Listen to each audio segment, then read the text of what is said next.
vítejte v Česku. Teďka vás vezmu do ty nejlepší školy, ty nejlepší střední školy Prahy, Anglo-Německá obchodní akademie.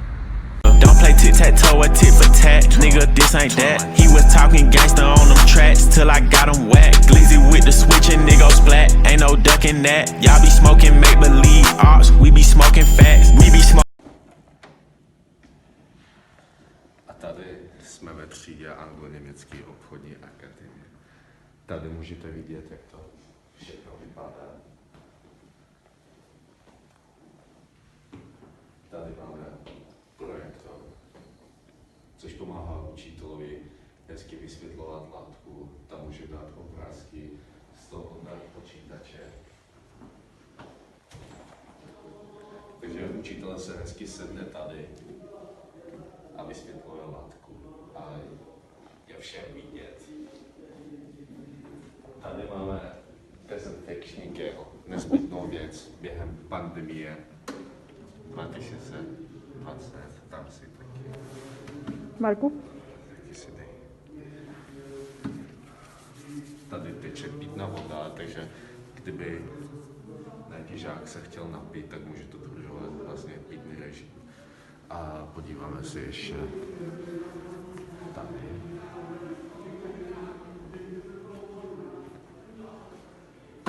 Máme hezké obrázky a nějaký fakta. Jsme tady Jan Amos Komenský. Tam je ještě vlastně malý dvůr. To moc vidět není, ale třeba tady jsme slavili Halloween, byly tam ty Dýně. melony, ty dýně. Ano, tak tím vlastně jsme skončili exkurzi ve třídě. Tady jsme vlastně v kabinetu informačních technologií. Tady můžete vidět režim. Takže tady se hezky posadíme. Žáci mají hodně míst k sezení, ukážeš musí. Už jsem ukázala, ale ukážu klidně znova. Takže tady vlastně učitelka nákladů nemůže psát.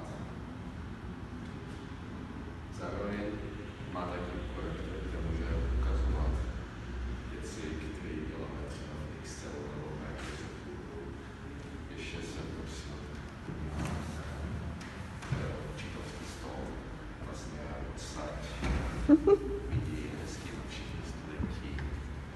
Třeba, že viděla, že nějaký student dělal CS, nebo dělal nějaké věci, které se netýčou informatiky, tak na něho hezký povídal a začal. Takže k tomu vlastně, ještě je tady hezké osvícení. Takže vlastně není tady nic má. Je všechno vidět. Taky dezinfekční gel, nezbytná věc během pandemie.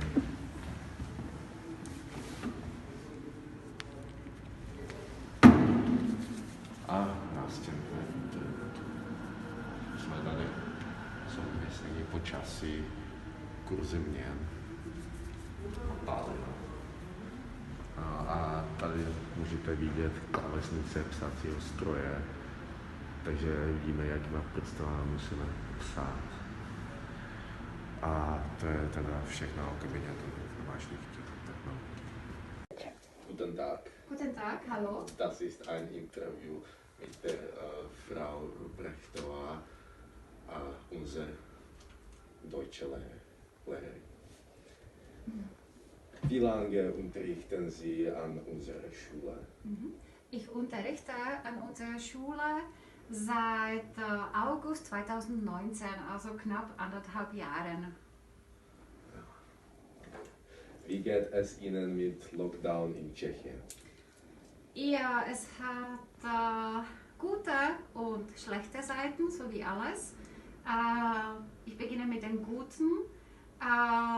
Ich bin jetzt noch lange kein Profi, aber ich habe viel über die Welt der Technik erfahren und das Schlechte daran ist, dass ich lange meine Studenten nicht gesehen habe und die fehlen mir sehr. Und österreichisches oder deutsches Deutsch? Welches gefällt Ihnen mehr? Also ob österreichisches oder deutsches Deutsch, ich habe da keine Vorlieben. Ich habe lange in Österreich gelebt, also ich liebe beides. An unserer Schule unterrichten wir das Hochdeutsch, das Berliner Deutsch und das tut mir gut, aber ob österreichisches, schweizerisches oder deutsches Deutsch, da mache ich keinen Unterschied. Plzeň oder Kozel? Was magst du? Plzeň.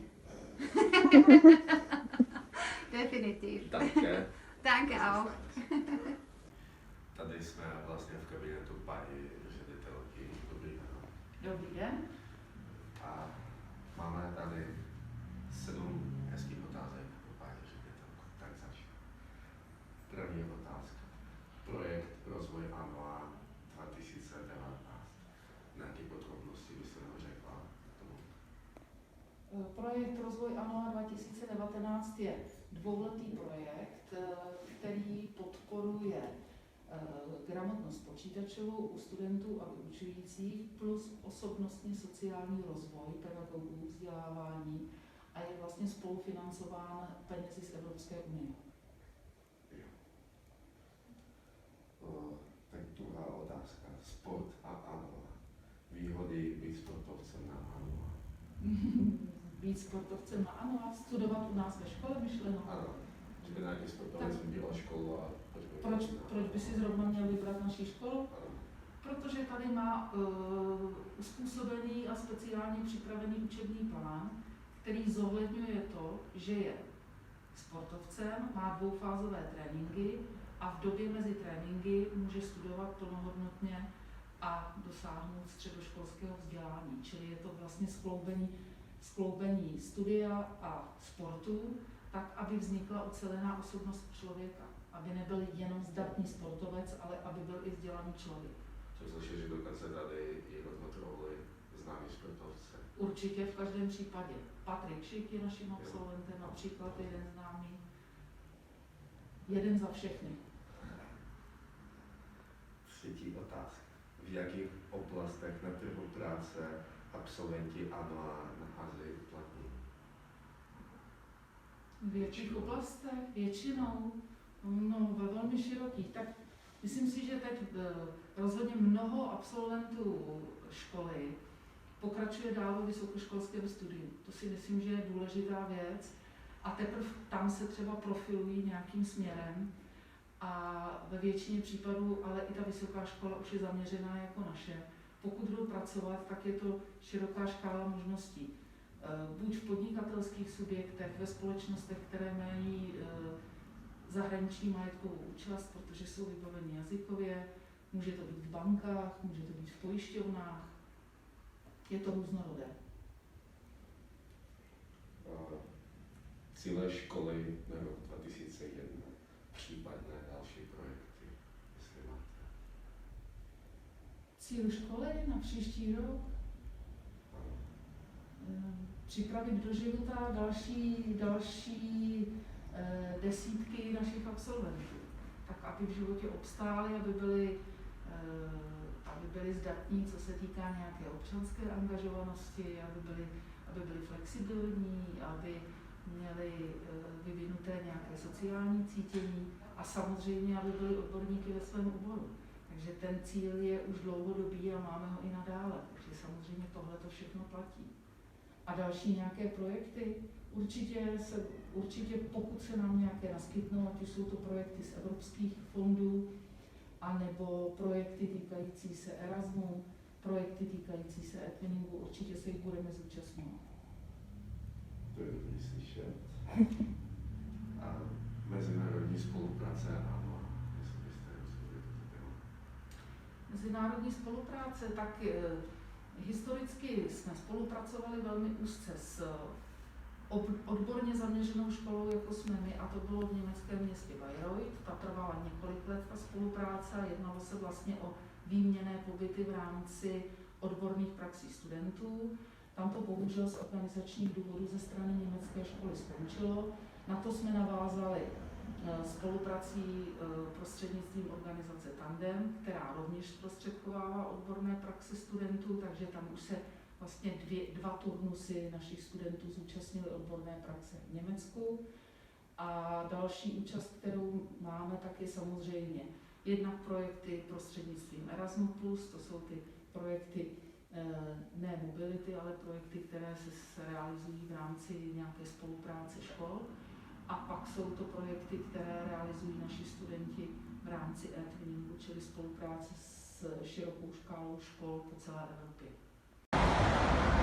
Tady jsme v hospodě Klášter.